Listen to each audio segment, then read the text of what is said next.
Hi అండి. మాలైక చీకటి ప్రయాణాలు ఎంతమంది చూస్తారో చెప్పండి.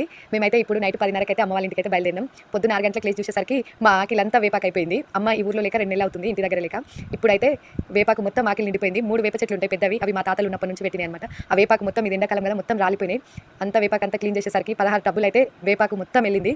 అమ్మ ఇంత క్లీనింగ్ ఉంటుందా? ఏదో ఊకేదానికి మా అమ్మ ఒకటే మొత్తుకుంటది అనుకునేది. ఊకిన తర్వాత తెలుస్తుంది. అమ్మ ఊకి అలసిపోయి చెట్టు మీద కూర్చున్నా.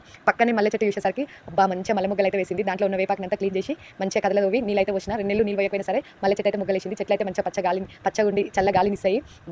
కొంచెం క్లీనింగ్ ఉంటుంది. క్లీనింగ్ చేసేటప్పుడు కష్టం అనిపిస్తుంది కానీ చెట్ల గాలి వల్ల ప్రశాంతంగా ఉంటుంది. మా ఊర్లో అయితే చాలా ప్రశాంతంగా ఉంటుంది. ఇండ్లు చాలా దూరం దూరం ఉంటాయి. చెట్లు ఎక్కువ ఉంటాయి. మనుషులు కూడా తక్కువనే ఉంటారు. ఏమైనా పండుగలు అయినప్పుడు మాత్రమే వస్తారు. చాలా బాగుంటుంది. ఒక 10 నిమిషాలలో క్లీన్ అయిపోతుంది. ఊరికి ఎప్పుడైనా సరే మనకు ఒకే దగ్గర ఉండి బోర్ కొట్టినప్పుడు ఊరికెళ్తే చాలా ప్రశాంతంగా ఉంటుంది. ఊర్లలో అయితే మేమైతే 2 నెలలకు ఒకసారైనా ఊరికెళ్తాం. ఇంక ఇది మేము ముచ్చట్లు పెట్టుకుంటూ కూర్చునే ప్లేస్ అనమాట. మొత్తం అయితే నేను అడుగుతున్నాం. అమ్మ అయితే పెండ వెళ్దాం కొంచెం పక్కనే ఖాళీ ప్లేస్ ఉంది. అక్కడ మొత్తం పెండ వెళ్దాం అని చెప్తుంది. సరే నీ ఇష్టమని నేను మొత్తం బండలు అడుగుతున్నా. మేమైతే పిల్లల కాలేజ్ వచ్చినప్పుడల్లా పిల్లలైతే ఇక్కడ ఈ కొనకైతే ఒక ఉయ్యాల కట్టుకొని ఊరుతుంటారు. మేమైతే ఇక్కడ అంతా కూర్చొని చేపలు వేసుకొని వండుకొని కూర్చొని ముచ్చట్లు చెప్పుకుంటుంటాం. నైట్ అయితే పక్కనే ఇంకా 2 పొయ్యిలు అయితే పెట్టినాం. ఒక పొయ్యి పైన బండ వేసినాం. ఒక పొయ్యి పైన వంట చేస్తాం. బండ పైన అయితే చికెన్ ఫ్రై చేసుకుంటాం. బండ చికెన్ చేస్తాం అనమాట.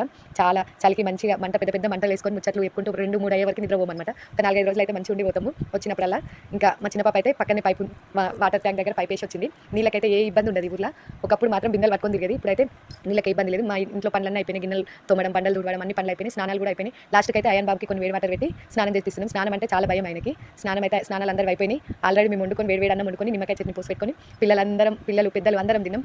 ఇంకా మా వాళ్ళు మాత్రం పొద్దున్న 6 గంటలకు పోయిరు. మేము లేచినప్పుడు పోయిరు. ఇప్పుడు వచ్చిరు. ఇప్పుడైతే టైం 12:30 అవుతుంది. వంట మొత్తం కంప్లీట్ అయ్యేసరికి 2:30 అయింది. ఇంకా వండుకొని తిని ఇంకా మేమైతే ఇంకా తినేసి కొద్దిసేపు కూర్చొని సమాధి దగ్గరికి అయితే వెళ్ళినాం. నాన్నది ఈరోజు సంవత్సరికం అనమాట. 10 సంవత్సరాలు అవుతుంది చనిపోయి. ఇంకా సమాధి దగ్గరికి వెళ్ళి మా ఆయన అయితే వైట్ పెయింట్, మా చెల్లెలేమో క్రాస్కి రెడ్ కలర్ పెయింట్ వేసింది. నేను మా మరిది కూర్చొని నాన్న గురించి ముచ్చట్లు చెప్పుకుంటున్నాం. అట్లనే ఇంకా నలుగురం కలిసి పెయింట్ అయితే కంప్లీట్ చేసినాం. పక్కనే వరిచేను ఉంది. పత్తి చేను కూడా ఉండే. పత్తి చేను ఎండిపోయింది. వరిచేను అయితే నాటైపోయింది. పచ్చగా ఇట్లుంది. ఇంకా ఎన్ని ఉన్నా కానీ కన్నతండ్రి లేకపోతే వేస్ట్. మేము చాలా ఎంజాయ్ చేస్తాం కానీ మా నాన్న లేడనే బాధ చాలా ఉంటుంది మాకు. రోజులో ఒక 10 సార్లైనా గుర్తుకొస్తుంది ఊరిపోయినప్పుడు మా నాన్న అట్లుండేటోడు అని. ఇంకా నాన్న చనిపోయి మా చిన్న పాప ప్రెగ్నెంట్ ఉన్నప్పుడు చనిపోయిండు. మా నాన్న చనిపోయినాక 5 మంది పిల్లలు పుట్టినా సరే పిల్లలున్నా ఎంత మంచిగా చూసుకునే భర్తలు ఉన్నా సరే కానీ కన్నతండ్రి లేకపోతే ఆ బాధనే వేరుంటుంది. ఇంకా కొన్ని పూలతోనైతే ఈ విధంగా డెకరేషన్ చేసి ప్రే చేసి ఇంకా మేమైతే ఇంకా అక్కడి నుంచి వచ్చి ఇంటికి వచ్చి తినేసి మళ్ళీ 10:30కి అయితే రిటర్న్ అయిపోయినాం. ఎన్నున్నా తండ్రి లేకపోతే వేస్ట్.